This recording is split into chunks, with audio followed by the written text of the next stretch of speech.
Hello friend, आप सभी का आपके ही यूट्यूब चैनल पे एक बार फिर से स्वागत है। और आज इस वीडियो में हम बात करने जा रहे हैं एसएससी सीएचएसएल एलडीसी का। यहाँ पे ऑनलाइन फॉर्म यहाँ पर स्टार्ट होने वाला है, तो उससे पहले एक नोटिफिकेशन जारी होता है और यहाँ पे नोटिफिकेशन यहाँ पे कल तक जारी हो जाएगा। तो आज इस वीडियो में बात करने वाले हैं इसके अंदर इसके सिलेक्शन प्रोसेस के बारे में, एग्ज़ाम पैटर्न के बारे में, सिलेबस के बारे में, इसके सैलरी के बारे में और कौन कौन से पोस्ट होंगे उसके बारे में। और साथ में बात करेंगे इसके एलिजिबिलिटी, जैसे कि हमारे क्वालिफिकेशन क्या होंगे, हमारा एज कब तक का होगा, रिलैक्सेशन कितना मिलेगा, इन सभी चीज़ के बारे में इस वीडियो में बात करने वाले हैं। नोटिफिकेशन अभी तक जारी नहीं हुआ है, बट इसका नोटिफिकेशन जल्दी जारी होने वाला है, यानी कल तक हो सकता है, क्योंकि एसएससी के कैलेंडर के हिसाब से एसएससी सीएचएसएल एलडीसी का फॉर्म का नोटिफिकेशन कल जारी होगा और हो सके ऑनलाइन भी स्टार्टिंग कल से हो जाए या परसों से हो जाए। तो मैं पिछले नोटिफिकेशन के हिसाब से यहाँ पर आपको इस वीडियो में आपको अपडेट देने वाला हूँ कि इसमें क्या क्या प्रोसेस में होती हैं, क्या क्वालिफिकेशन ज़रूरत होती है। तो चलिए वीडियो को शुरू करते हैं। जैसा कि यहाँ देख सकते हैं, यहाँ पर स्टार्टिंग डेट 1 फरवरी 2022 का दे रहा है, यानी परसों का डेट है।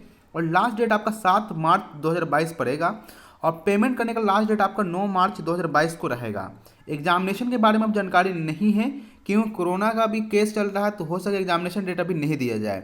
लेकिन अगर नोटिफिकेशन जारी होगा, अगर उसके अंदर मेंशन किया हो तो आपको यहाँ से कोई दिक्कत नहीं होगा। बात करेंगे पैसे के बारे में, कितना पैसा चार्ज लगता है, तो 100 रुपये चार्ज लगता है, आपको पता ही होगा। एससी एसटी और वुमेन जो होंगे और पीएच होंगे, उनका कोई पैसा यहाँ नहीं लगता है, वो एक्सटेम्प्टेड होते हैं, उनको डायरेक्टली फॉर्म करना है और कंप्लीट हो जाएगा फॉर्म। लेकिन जनरल और ओबीसी और ईडब्ल्यूएस जितने भी कैंडिडेट होते हैं, उनको पैसा यहाँ पे पेड करना पड़ता है। तो चलिए हम बात करते हैं इसके पूरे प्रोसेस के बारे में। सबसे पहले अगर हम बात करें सैलरी के बारे में कि आपको सैलरी आपको इन हैंड कितना मिलेगा, अगर हम सैलरी की बात कर लेते हैं तो सबसे पहले अगर हम बात करें एलडीसी जूनियर सेक्रेटरी असिस्टेंट पे लेवल 2 का मिलता है, जहां पे उनका पेमेंट 19,900 से लेकर 23,200 के बीच में मिलता है।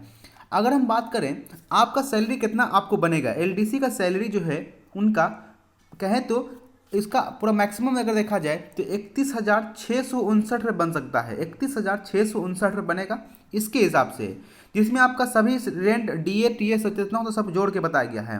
और मिनिमम की बात करते हैं तो 26,675 रुपये आपको मिनिमम के तौर पर मिलेगा।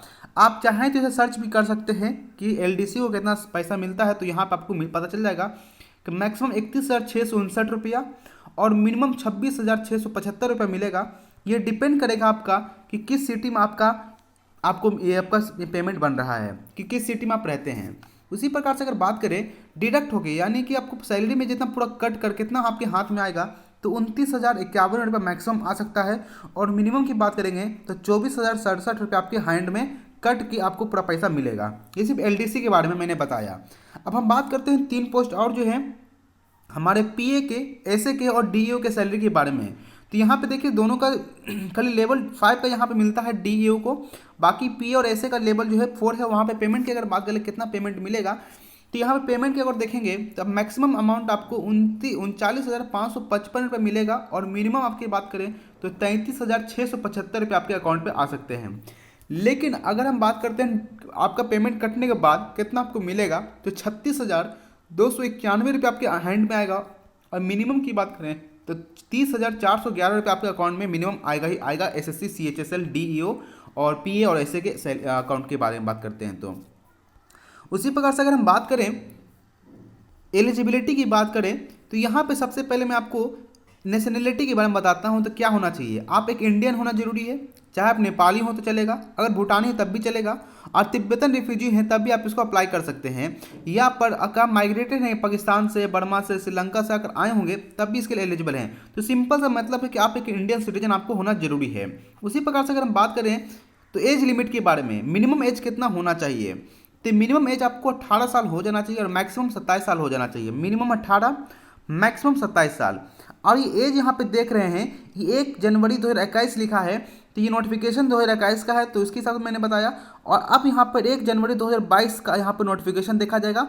इसमें जिसका भी बच्चा का 18 साल पूरा जाएगा इस टाइम तक में, वो अप्लाई कर सकते हैं। और मैक्सिमम जिनका 27 से प्लस होगा वो अप्लाई नहीं कर सकते हैं। और तभी अप्लाई कर सकते हैं जिसका मैक्सिमम एज पार होता है जब वो एससी एसटी या ओबीसी से बिलोंग करते हों। तो यहाँ पे अगर दिखा दें तो कितना यहाँ पे आपको रिलैक्सेशन मिलेगा, तो यहाँ पे देख सकते हैं SC ST को 5 साल का रिलैक्सेशन मिलता है, OBC को 3 साल का। अगर फिजिकल हैंडीकेप्ड हैं तो उनको 10 साल का। फिजिकल हैंडीकेप OBC कैटेगरी से आते हैं उनको 13 साल का छूट, और फिजिकल हैंडीकेप SC ST में आते हैं उनको 15 साल का छूट, और जो एक्स सर्विसमैन के आते हैं उनको 3 साल का छूट यहाँ पे मिलता है। तो यहाँ पे आपको अलग अलग प्रकार के यहाँ पे आपको देखने को मिलेगा कि आपको कितना छूट मिलेगा। अब बात कर लेते हैं एजुकेशन क्वालिफिकेशन के बारे में। तो एजुकेशन क्वालिफिकेशन की देख रहे हैं तो 1 जनवरी 2022 तक में जिनका भी 12th कंप्लीट हो जाएगा वो अप्लाई क्या कर सकते हैं, LDC, GSA, PA, SA, DEO को अप्लाई कर सकते हैं जो 12th स्टैंडर्ड किसी भी स्ट्रीम से पास किए हों। यानी 12th आप BSc 12th साइंस से किए हों, 12th आर्ट्स से किए हों, चाहे 12th कॉमर्स से किए हों, चाहे आप डिप्लोमा यानी कि पॉलिटेक्निक किए हों, तब भी आप इसको अप्लाई कर सकते हैं।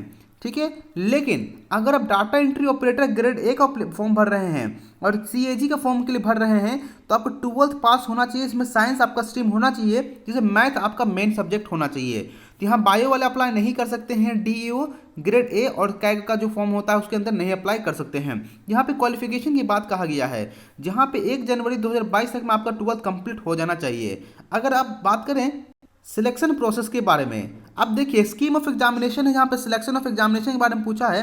तो सबसे पहले यहाँ पे CBT 1 होगा, यानी कंप्यूटर बेस्ड एग्जामिनेशन आपका होगा, जिसको हम बोल सकते हैं PT। उसके बाद आपका एग्जामिनेशन होगा डिस्क्रिप्टिव पेपर, जो टायर 2 का होगा, जिसमें कि आपको यहाँ पे लिखना होता है, जो इसका सिलेबस के बारे में हम जानकारी लेंगे। तो एक डिस्क्रिप्टिव पेपर हो गया, बोलते हैं पेपर 2। और तीसरा एग्जाम जो होगा स्किल टेस्ट या टाइपिंग टेस्ट होगा। डिपेंड करता है कि आपका पोस्ट के ऊपर आप किस पोस्ट का सिलेक्शन किए हैं, इसमें स्किल चाहिए या टाइपिंग चाहिए, यह दोनों सेम ही चीज़ होते हैं, स्किल टाइपिंग। तो वो देख लेंगे किस में होगा। तो 3 प्रकार का यहाँ पे आपको सिलेक्शन प्रोसेस होता है, जिसमें आपको एग्जामिनेशन देना पड़ेगा CBT 1, दूसरा डिस्क्रिप्टिव होता है जिसको आपको लिखना होता है, और तीसरा जो होता है स्किल टेस्ट या टाइपिंग टेस्ट होता है। ये 3 प्रोसेस होता है जिसमें आपको ये एग्जामिनेशन देना होता है। CBT 1 क्वालिफाई करने वाले टायर 2 देंगे, और टायर 2 पास करने वाले टायर 3 देंगे। तो इस प्रकार से टीयर में वो बांटा गया है, Tier 1, Tier 2, Tier 3 इसके हिसाब से। अब बात कर लेते हैं कि टायर 1 के अंदर यानी CBT के अंदर कैसे कैसे क्वेश्चन किस सब्जेक्ट से कितना पूछेगा। इंग्लिश में अगर बात करें तो 25 क्वेश्चन रहेंगे 50 मार्क्स के, यानी एक क्वेश्चन 2 मार्क्स के मिलेंगे। उसी प्रकार से जनरल इंटेलिजेंस पूछें तो इसमें 25 क्वेश्चन पूछा जाएगा 50 मार्क्स के। फिर वही अगर मैथ की बात करते हैं तो 25/50 यानी 25 क्वेश्चन 50 मार्क्स के, और GK करंट अफेयर मिला के 25 क्वेश्चन 50 मार्क्स के। तो यहाँ पर आपको 1 घंटा का टाइम दिया जा रहा है, जिसमें आपको 100 क्वेश्चन को टच करना है। ठीक है, अगर जो एलिजिबल यानी कि स्क्राइबर, जिसको अंधे का आंख का प्रॉब्लम है, आंख में जो प्रॉब्लम है, डिसेबिलिटी आंख से है, विजन डिसेबिलिटी है, उनको 80 मिनट यानी 20 मिनट उसको एक्स्ट्रा टाइम दिया जाएगा इस एग्जामिनेशन को देने के लिए। तो ये रहा Tier 1 का कि किस प्रकार से देना है। अब बात कर लेते हैं नेगेटिव मार्किंग। तो CBT 1 के अंदर नेगेटिव मार्किंग है जो 0.5 मार्क्स है, यानी एक क्वेश्चन गलती करते हैं तो आपका 0.5 मार्क्स काट लिया जाएगा। यानी 4 क्वेश्चन गलती करेंगे तो आपको यहाँ पे 2 नंबर कटेंगे, और 2 क्वेश्चन गलती करते हैं तो आपको यहाँ पे 1 नंबर आपका कट जाएगा। तो ये रहा नेगेटिव मार्किंग भी इसके अंदर दिया गया है। और आगे बात करें तो यहाँ पे नॉर्मलाइजेशन का फॉर्मूला यूज किया जाएगा इसके रिजल्ट को पब्लिश करने के लिए, जो कि एक पब्लिशिंग को आपको यहाँ पे फॉर्मूला दिया गया है, उसके हिसाब से ये निकाला जाएगा। नॉर्मलाइजेशन भी इसमें किया जाएगा। जो बच्चे CBT 1 क्वालिफाई करेंगे उनका टायर 2 होगा डिस्क्रिप्टिव पेपर, जो कि पेन एंड पेपर मोड का होगा, जिसमें 100 मार्क्स के रहेंगे, और आपको 1 घंटा का टाइम दिया जाएगा। और आपको इसमें जैसे कि आपको क्या क्या लिखना होता है 1 घंटा के अंदर, तो आपको ऐसे लिखना होगा, लेटर लिखना होगा, एप्लीकेशन हो गया या प्रोसेस लिखना होगा। ये सभी कुछ एक एग्जाम्पल है जिसमें आपको एग्जामिनेशन देना होगा टायर 2 के अंदर। अगर किस प्रकार से क्वेश्चन पूछता है तो आप इसका सिलेबस देख सकते हैं, या प्रीवियस ईयर क्वेश्चन देख लीजिए, तो आपको वहाँ से बहुत हेल्प हो जाएगा कि कैसा क्वेश्चन पूछता है CBT 2 के अंदर, यानी कि डिस्क्रिप्टिव पेपर के अंदर। जहाँ पे आपको मिनिमम क्वालिफिकेशन, अगर मिनिमम क्वालिफाइंग मार्क्स के बारे में पूछें तो टायर 2 में 33% जो बच्चे नंबर लेके आएंगे वो क्वालिफाई कर जाएंगे। जहाँ पर ये आप चाहे आप जो पेपर लिख रहे हैं हिंदी में लिखें चाहे इंग्लिश में लिखें, जिसमें आप लिखें उससे आप लिख सकते हैं, इसमें कोई दिक्कत नहीं है। लेकिन ऐसा नहीं लिखना है कि एक क्वेश्चन इंग्लिश में लिख दिए हैं तो एक क्वेश्चन हिंदी में लिख दिए हैं, तो उसके लिए कोई भी मार्क्स नहीं दिया जाएगा। यानी जब आप इंग्लिश में लिखना शुरू किए हैं तो आप पूरे क्वेश्चन पेपर को इंग्लिश में लिखें। अगर आप हिंदी में लिखना शुरू किए हैं तो पूरे क्वेश्चन को ही आप 1 to जितना भी क्वेश्चन पूछता है सबको हिंदी में लिखें। अगर हिंदी और इंग्लिश मिक्स कर देंगे तो आपको यहाँ पर नंबर काट लिया जाएगा। अब जो बच्चे डिस्क्रिप्टिव पेपर पास कर जाएंगे उसके लिए फिर यहाँ पे टायर थर्ड होगा, जहाँ पे स्किल टेस्ट या टाइपिंग टेस्ट की बात करें अब यहाँ पे होगा। जहाँ पे स्किल टेस्ट की बात करते हैं तो सोशलाइज कैंडिडेट्स को बुलाया जाएगा और कंप्यूटर उनको प्रोवाइड किया जाएगा और उसको वहाँ पे स्किल टेस्ट देना पड़ेगा। स्किल टेस्ट जो होंगे क्वालिफाइंग नेचर के होंगे, सिर्फ इसमें क्वालिफाई करना है, इसमें कोई मतलब नहीं, इसका मेरिट बनने में से कोई रोल नहीं होगा। जहाँ पे एरर की बात करें, यहाँ पे अब 2 डेसिमल तक इसमें एरर को माना जाएगा। अब बात करते हैं कि किस प्रकार से यहाँ पे कराए जाएंगे स्किल टेस्ट। अगर बात करें डाटा एंट्री ऑपरेटर के लिए स्किल टेस्ट की, तो यहाँ पे किसी प्रकार के कैंडिडेट को इसमें एक्सेप्शन नहीं मिलेगा, छूट नहीं मिलेगा, आपको स्किल टेस्ट देना ही पड़ेगा। यहाँ पे 8000 की डिप्रेशन पर आवर आपको देना पड़ेगा डाटा एंट्री ऑपरेटर में कंप्यूटर के ऊपर। और साथ में अगर हम बात करें 15 मिनट का टाइम दिया जाएगा, जहाँ पे 2000 से 2200 की डिप्रेशन आपका होना चाहिए कंप्यूटर के अंदर। उसी प्रकार से हम बात करते हैं data entry operator grade A और जो कैग के ऑफिस में जो काम करेंगे उनका 15000 की डिप्रेशन पर आवर कंप्यूटर पे हो जाना चाहिए और उनको भी यहाँ पर 15 मिनट का टाइम दिया जाएगा, जहाँ पे आपको 37 से 4000 की डिप्रेशन आपको होना चाहिए। अब बात करते हैं यहाँ पर 20 मिनट का या 5 मिनट का टाइम छूट दिया जाएगा, तो यहाँ पर ध्यान रखना है जो कि एलिजिबल जो कि स्क्राइबर की जरूरत होती है। उसी प्रकार से बात करें टाइपिंग टेस्ट के बारे में, तो एलडीसी जेएसए पोस्टल असिस्टेंट और शॉर्टिंग असिस्टेंट में तो टाइपिंग चाहे हिंदी और इंग्लिश में कर सकते हैं, आप किसी एक मीडियम को चूज करना होगा ऑनलाइन एप्लीकेशन फॉर्म के दौरान ही। साथ में हम बात करें तो यहाँ पे अगर इंग्लिश मीडियम वाले इंग्लिश में टाइपिंग कर रहे हैं तो आपको 35 वर्ड पर मिनट आपको होना चाहिए। अगर आप हिंदी में टाइपिंग कर रहे हैं तो 30 वर्ड पर मिनट आपका कंप्लीट होना चाहिए। जहाँ पर अगर हम बात करें इंग्लिश में आपका 10,500 की डिप्रेशन पर आवर में होना चाहिए। अगर हम बात करते हैं हिंदी मीडियम वाले में होगा जो हिंदी टाइपिंग करेंगे उनका 9000 की डिप्रेशन पर आवर होना जरूरी है। अगर बात करें जिस भी बच्चे को स्क्राइबर की जरूरत पड़ेगा उनको 5 मिनट एक्स्ट्रा टाइम दिया जाएगा और टोटल उनको 15 मिनट के लिए उसको टाइपिंग करवाया जाएगा। तो यहाँ पर मैंने आपको बताया कि स्किल टेस्ट कैसे ले जाएंगे। अब बात कर लेते हैं हम लोग हैं इसके सिलेबस के बारे में, यानी CBT 1 में एग्जामिनेशन में कौन कौन सा सिलेबस होगा। तो यहाँ पे देख रहे हैं इंग्लिश लैंग्वेज के अंदर आपको एरर पहचानना है, फिल इन द ब्लैंक्स को भरना होगा, साइनेम्स एंटोनिम्स जो यहाँ पे होगा वो पूछा जाएगा, मिस स्पेल्ड वर्ड यानी कि कोई गलत लिख दिया जाएगा वर्ड को आपको सही पता करना है कौन सा कैसे बन सकता है सही। एक वर्ड सब्स्टिट्यूशन के बारे में पूछा जाएगा, इंप्रूवमेंट ऑफ सेंटेंस को सुधार के लिए एक्टिव पैसिव वॉइस और वर्ब्स, डायरेक्ट इनडायरेक्ट नरेशंस के बारे में पूछा जाएगा, फिर आपको सफलिंग ऑफ सेंटेंस के बारे में पूछा जाएगा, पैसेज के बारे में आप कॉम्प्रिहेंसिव पैसेज, इस प्रकार का आपको जो क्वेश्चन है देखने को मिलेगा। तो आप यहाँ पे एक सिलेबस को देख लीजिएगा। उसी प्रकार से जनरल इंटेलिजेंस की बात करते हैं यानी रीजनिंग की बात करेंगे तो यहाँ पे आप कुछ देख रहे होंगे क्लासिफिकेशन ऑफ नंबर क्लासिफिकेशन है, वेन डायग्राम है, एनोलॉजी है, ट्रेंड्स है, फिगरल एनोलॉजी है, ये सभी आपको यहाँ पे देखने को मिलेगा, कोडिंग डिकोडिंग ये सभी देखने को मिल रहा है। उसी प्रकार से अगर मैथ की बात करें तो मैथ में अगर नंबर सिस्टम के बारे में देख लीजिए, अर्थमेटिक ऑपरेशंस के बारे में देख लीजिए, अलजेब्रा के बारे में, जियोमेट्री के बारे में पढ़ लीजिए, मेंसुरेशन के बारे में, ट्रिग्नोमेट्री एंड स्टैटिस्टिकल चार्ट्स के बारे में पढ़ लीजिए। ये कुछ मैथ के यहाँ पर सिलेबस देखने को मिल रहा है। जो बेसिक मैथ आप पढ़ते आ रहे हैं वही क्वेश्चन यहाँ पे पूछते हैं, उसी से पूछा जाता है। अगर आपको नहीं पता है तो प्रीवियस ईयर क्वेश्चन को आप जरूर देखिएगा, उससे आपको बहुत कुछ हेल्प मिल जाता है।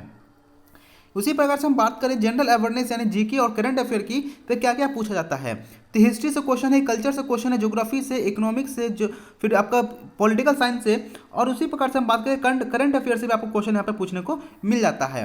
अब करंट अफेयर कहाँ का होगा ये गारंटी नहीं है, पर ये इंटरनेशनल हो गया और नेशनल हो गया, गवर्नमेंट के कुछ नए नए पॉलिसी हो गए, इन सभी क्वेश्चन यहाँ से पूछा जाता है। तो ये रहा पूरा यहाँ पर आपको सिलेबस के बारे में। अब बात कर लेते हैं कि कौन कौन सा फॉर्मेट में आपको अपने डॉक्यूमेंट को भी तैयार कर लेना है।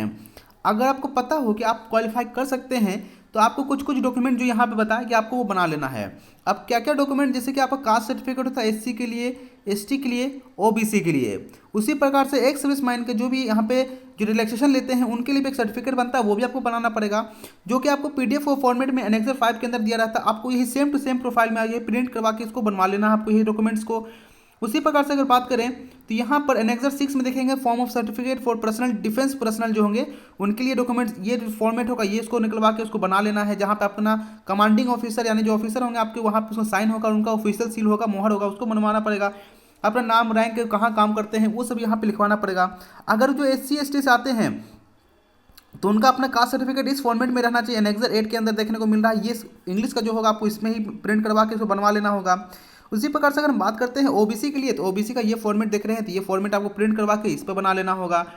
उसी प्रकार से अगर देखें विकलांग जो होंगे तो विकलांग वाले जितने भी कैंडिडेट हैं तो उनको ये फॉर्मेट की रिक्वायरमेंट होगी, इस फॉर्मेट को निकलवा के बनवा लेना है। जहाँ पे आपको साइन और मेडिकल अथॉरिटी की यहाँ पे जरूरत होता है, थंब इंप्रेशन जो भी आपको जैसा बनाना है बनवा, लेकिन फॉर्मेट यही सेम टू सेम होना चाहिए। जहाँ फॉर्मेट भी आपको PDF फॉर्मेट में आपको मिल जाएगा, जहाँ पे कोई दिक्कत नहीं होने वाला है। उसके बाद सर्टिफिकेट ऑफ डिसेबिलिटी भी देखने को मिल रहा है, ये भी आपको प्रिंट निकलवाना पड़ेगा। जो विकलांग होंगे उनको ये खाली जरूरत पड़ने वाला है। तो ये सभी डॉक्यूमेंट जो है आपको बनवा के रख लेना है। उसी बात करते हैं तो यहाँ पे एक मेडिकल सर्टिफिकेट भी निकलवाना पड़ता है। जो जो विकलांग होते हैं, जिनको कुछ छूट यहाँ चाहिए टाइप राइटिंग टेस्ट के अंदर, यानी हाथ से प्रॉब्लम है, तो जिनको तो ये भी फोटो यहाँ पे इसको ये फॉर्मेट निकलवा के यहाँ पे बनवा लेना होता है, जो कि टाइपिंग में छूट जाते हैं। तो यहाँ पे देखिएगा सब कुछ यहाँ पे लिखा हुआ ऊपर में कि कौन डॉक्यूमेंट किसके लिए निकाला है। टाइपिंग राइटिंग टेस्ट है, तो यानी जो वो टाइपिंग में छूट चाहिए उनको ये बनाना पड़ेगा, जिनको हाथ से प्रॉब्लम है। अब अगर बात करें AWS कैंडिडेट होंगे तो उनको इकोनॉमिकल वीकर सेक्शन का जो डॉक्यूमेंट्स, ये जो सर्टिफिकेट है, ये निकलवा के उनको बनवाना पड़ेगा। इसी फॉर्मेट के अंदर होना चाहिए। तो यहाँ पे सब कुछ आप देखने को आपको मिल रहा है। तो दोस्तों ये रहा फुल नोटिफिकेशन, जहाँ पे मैंने आपको इसके बारे में हर एक प्रोसेस के बारे में बता दिया है, जो बेसिक क्वेरी जिनके भी रहती है। तो जो बच्चे 18 से 27 साल के बीच में होंगे वो अपना एज कैलकुलेट कर लीजिएगा और इससे आप अपना फॉर्म को अप्लाई कर सकते हैं। आशा करता हूं दोस्तों ये वीडियो आपके लिए बहुत ही लाभदायक होगा, हेल्पफुल रहा होगा। अगर वीडियो अच्छा लगे तो प्लीज़ वीडियो को लाइक कीजिएगा, वीडियो को शेयर कीजिएगा और चैनल को सब्सक्राइब जरूर कीजिएगा। मिलेंगे नेक्स्ट वीडियो में ऐसी अपडेट के साथ। तो thank you for watching this video.